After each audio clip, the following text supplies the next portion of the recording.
Hello student, Uttarbanga বিশ্ববিদ্যালয়ের সকল শিক্ষার্থীদের জানাই সায়ন টিউশন সেন্টারের পক্ষ থেকে আরও একবার স্বাগত।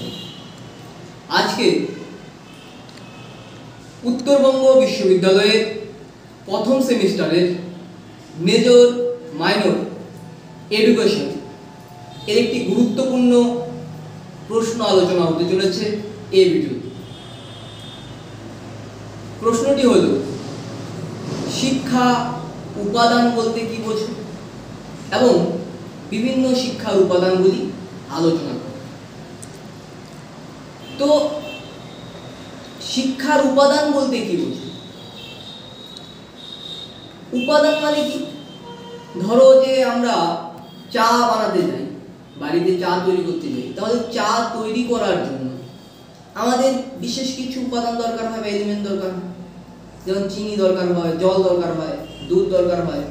তাহলে এগুলো চায়ের উপাদান যেমন হতে পারে, সেরকমই শিক্ষাকে সম্পূর্ণ করতে গেলে বা শিক্ষারও কিছু উপাদান রয়েছে বা কিছু অঙ্গ রয়েছে, যেমন শিক্ষার্থী, পাঠ্যক্রম, শিক্ষক। এগুলো কি হতে পারে? শিক্ষার উপাদান হতে পারে।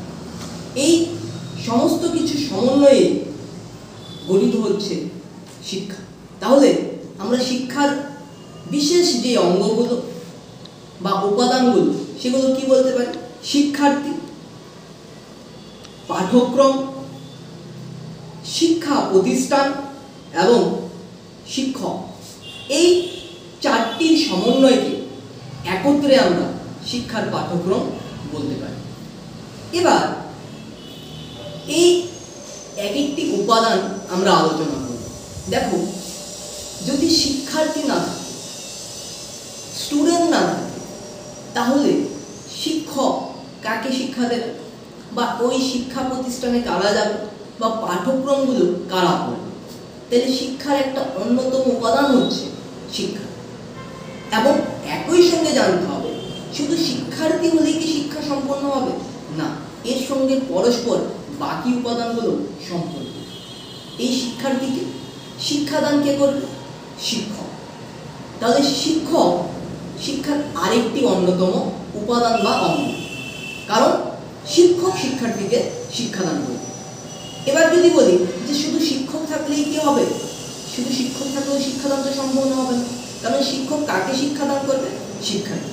তাহলে দেখো, শিক্ষার্থীর সঙ্গে শিক্ষক পরস্পর সম্পর্কিত, অর্থাৎ শিক্ষার প্রত্যেকটা উপাদান একটার সঙ্গে আরেকটা সম্পর্ক।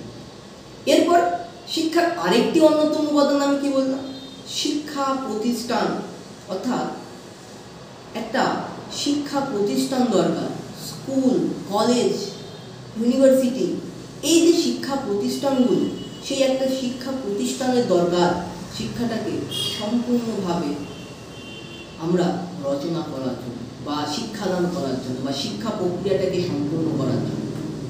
তাহলে দেখো, যদি শিক্ষা প্রতিষ্ঠানে শুধু একা থাকে, তাহলেও কি শিক্ষাটা সম্পূর্ণ হবে? না, এর বাকি উপাদান ছাড়া, শিক্ষক ছাড়া, শিক্ষার্থী ছাড়া সম্পূর্ণ হতে পারে।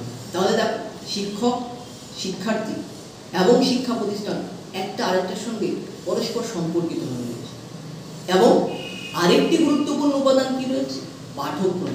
আমরা যে শিক্ষার্থীকে শিক্ষাদানটা করব, তার জন্য একটা পাঠ্যক্রম রয়েছে। সেই পাঠ্যক্রম অনুযায়ী বয়স ভিত্তিক, নির্দিষ্ট বয়স অনুযায়ী নির্দিষ্ট করে একটা করে পাঠ্যক্রম রচনা করা হয়। তার বৌদ্ধিক ক্ষমতা অনুযায়ী, তার মানসিক ক্ষমতা অনুযায়ী একটা পাঠ্যক্রম রচনা হয়ে থাকে, যাতে শিক্ষার্থী সহজেই সেটাকে নিজের মধ্যে আয়ত্ত করতে পারে।